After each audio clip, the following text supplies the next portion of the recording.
Shri PM Narendra Swamy ರವರು ರಾಜ್ಯಪಾಲ ಭಾಷಣದ ಮೇಲಿನ ವಂದನಾ ನಿರ್ಣಯದ ಪ್ರಸ್ತಾವನೆ ಸೂಚಿಸುವುದು. ಸನ್ಮಾನ್ಯ ಸಭಾಧ್ಯಕ್ಷರೇ, 12ನೇ ಫೆಬ್ರವರಿ 24ರಂದು ಅದನ್ನ ನೀವು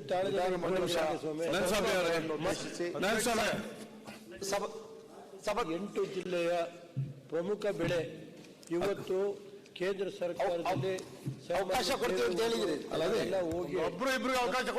ಜಿಲ್ಲೆಯ ಶಾಸಕರು ನಾವು ಹೋಗಿ ಬಾಲಕೃಷ್ಣ ಅವರಿರ್ಬೋದು, KR-ಪೇಟೆ ಮಂಜು ಎಲ್ಲ ಹೋಗಿ ಸ್ವರೂಪ್ ಅವರು ನಾವು ಹೋಗಿ ಪ್ರಧಾನಮಂತ್ರಿಗಳನ್ನು ಭೇಟಿ ಮಾಡಿ ಮುಂಡವರು ಆಯ್ತು ಅಲ್ಲ. ಇವತ್ತು ಈಗಾಗಲೇ ಕೊಬ್ಬರಿ ಖರೀದಿ ಕೇಂದ್ರನ ನಫಾಡಿಂದ ಮಾಡಿದ್ದೀವಿ. ಕೆಲವು ಕಡೆ ಈಗಾಗಲೇ 6 ಜನ ಅಧಿಕಾರಿಗಳು ಅಲ್ಲ ಹೇಳ್ತೀವಿ ಪ್ರಾಸ್ತಾವಿಕವಾಗಿ ಮಾತಾಡ್ತಾರೆ. ಬಾಲಕೃಷ್ಣ ಅವರು ಎಲ್ಲ ವಿಚಾರ ಬರುವ ಮುಂಚೆ ಮಾತಾಡಿದ್ದಾರೆ. ನಮ್ಮ ರೈತರ ಇವತ್ತು 8 ಜಿಲ್ಲೆ ರೈತರ ಇದು ಸ್ವಾಮಿ ಇವತ್ತು ಕಳೆದ ಗಡಿಬಿಡಿ ಯಾಕೆ ಮಾಡ್ತೀವಿ? ಈಗ ಬೆಳಿಗ್ಗೆ ನೀವು ಬರುವ ಮುಂಚೆ ಬಹಳಷ್ಟು ಚರ್ಚೆ ಮಾತಾಡಕ್ಕೆ ಒಂದ್ ಸೆಕೆಂಡ್ ಆಯ್ತು ಮಾತಾಡ್ದೆ ಒಂದ್ ಸೆಕೆಂಡ್ ಕೇಳಿ. ಕೊಪ್ಪರಿ ವಿಚಾರದ ಬಗ್ಗೆ ನಾವು ಮುಖ್ಯಮಂತ್ರಿಗಳ ಹತ್ರ ನಿಯೋಗ ಕರ್ಕೊಂಡು ಹೋಗಿ ನಾವು ಅವ್ರು ಮಾತಾಡ್ಲಿ. ಈಗ ಬಂದ ಆಯ್ತು ಸ್ವಲ್ಪ ಈಗ SC ಆಗಿಲ್ಲ, ಅದೇ ಈಗ ರೇವಣ್ಣ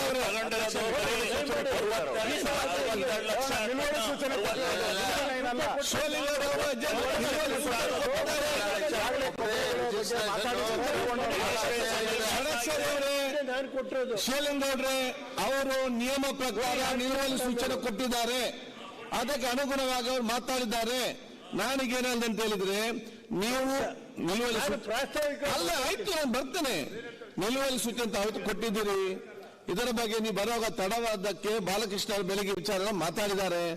ನಮ್ಮ ಬಹುಶಃ ಇವತ್ತು ರಾಜ್ಯ ಭಾಷಣಕ್ಕೆ ಸಂಬಂಧ ಮಾತಾಡಿದ ತಕ್ಷಣ ಅನುಮೋದನ ತಕ್ಷಣ ನಾವು ಇದಕ್ಕೆ ಅರ್ಧ ಗಂಟೆ ಚರ್ಚೆಗೆ ನಾವು ಕೊಡುವ 69 ಕೊಡ್ತೇನೆ. 69 ಚರ್ಚೆ ಕೊಡುವ, 68 ಕೊಡುವ. ನಾನು ಪ್ರಾಸ್ತಾವಿಕ ಮಾತಾಡ್ತೀನಿ. ಮಾತಾಡಿದ್ರಲ್ಲ ಪ್ರಾಸ್ತಾವಿಕ ಮಾತಾಡಬಾರ್ದು. ಅಲ್ಲಿ ಮಾತಾಡ್ಬೋದು, ನೀವು ಮಾತಾಡಿ ಬಾಲಕೃಷ್ಣ ಮಾತಾಡಿದ್ದಾರೆ. ಅದರಲ್ಲಿ ದಯಮಾಡಿ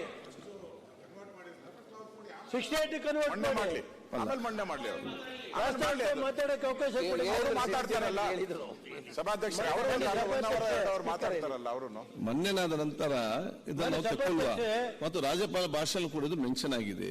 ಮತ್ತೆ ಇದನ್ನು 69 ಅಲ್ಲಿ ನಾವು ಚರ್ಚೆಗೆ ತಗೊಳ್ಳುವ. ಒಂದು ಮಂಡನೆ ಮಾತಾಡ್ಲಿ, ಅನುಮೋದನೆ ಆಗಲಿ. ಎರಡು ಮಾಡ್ಬೇಕಲ್ಲ ಅವರು. ಮನೆ ಒಂದು 2 ಅವರ್ ಗಂಟೆ ನನಗೆ ಪ್ರಸ್ತಾಪ ಆಯ್ತು, ಚರ್ಚೆ ಸ್ಟಾರ್ಟ್ ಮಾಡಿ. ಮಾನ್ಯ ಸಭಾಧ್ಯಕ್ಷರೇ, ಪ್ರಸ್ತಾವನೆ ಅಲ್ಲ, ಆದಷ್ಟು ಬೇಗನೆ ವಿಷಯ ಪ್ರಸ್ತಾವಿಸಿ ಹೇಳಿ. ಆಯ್ತು. ಮಾನ್ಯ ಸಭಾಧ್ಯಕ್ಷರೇ, ಇವತ್ತು ರಾಜ್ಯದಲ್ಲಿ ಅಧ್ಯಕ್ಷರೇ ನಮಗೂ ಕೊಡ್ಬೇಕು. ಕೊಡಿ, ಯಾರು ಬೇಡ ಅಂದವರು ಈಗ ಅಲ್ಲಲ್ಲ, ನಮಗೂ ಪ್ರಾಸ್ತಾವಿಕವಾಗಿ ಭಾಷಣ ಮಾಡಕ್ಕೆ ಅವಕಾಶ ಕೊಡಬೇಕು. ಕೊಬ್ಬರಿ ಬಗ್ಗೆ ರೈಟಿಂಗ್ ಕೊಡಬೇಕು ನಿಯಮ ಪ್ರಕಾರ. ಬಂದು ಮಾತಾಡೋದಲ್ಲ ಇಲ್ಲಿ, ಅಲ್ಲಿ ಕ್ಷೇತ್ರದಲ್ಲಿ ಮಾತಾಡ್ಬೋದು ಬಿಡಿ. ಅರಸಿಕೆರೆ ಕ್ಷೇತ್ರ ಅಲ್ಲ. ಈಗ ಪ್ರಾಸ್ತಾವಿಕವಾಗಿ ಅವ್ರು ಯಾರ್ಯಾರು ಭಾಷಣ ಮಾಡ್ತಾರ ಅವ್ರು ಮಾತಾಡ್ಲಿ, ಅಲ್ಲಿ ಅವ್ರು ಮಾತಾಡ್ಲಿ. ಈಗ ಆಯ್ತು ಮಾತಾಡ್ಲಿ. ಮಾನ್ಯ ಸಭಾಧ್ಯಕ್ಷ ಮೊದಲಕ್ಕೆ ಬರ್ಬೇಕು ಪೇಪರ್ ನಾಳೆ. ಅದಕ್ಕೆ ಶಿವಲಿಂಗೇಗೌಡ ಮಾತಾಡೋದು. ರೇವಣ್ಣ ಅವರು ರೈತರ ಪ್ಲೀಸ್. ಮಾನ್ಯ ಶಿವಲಿಂಗೌಡ ಏನಿಲ್ಲ, ಕೂತ್ಕೊಳ್ಳಿ ಪ್ಲೀಸ್. ಮಾನ್ಯ ಕೂತ್ಕೊಳ್ಳಿ. ಅದು ಸುಧಾರ್ಕೊಂಡು ಮಾನ್ಯ ಸಭಾ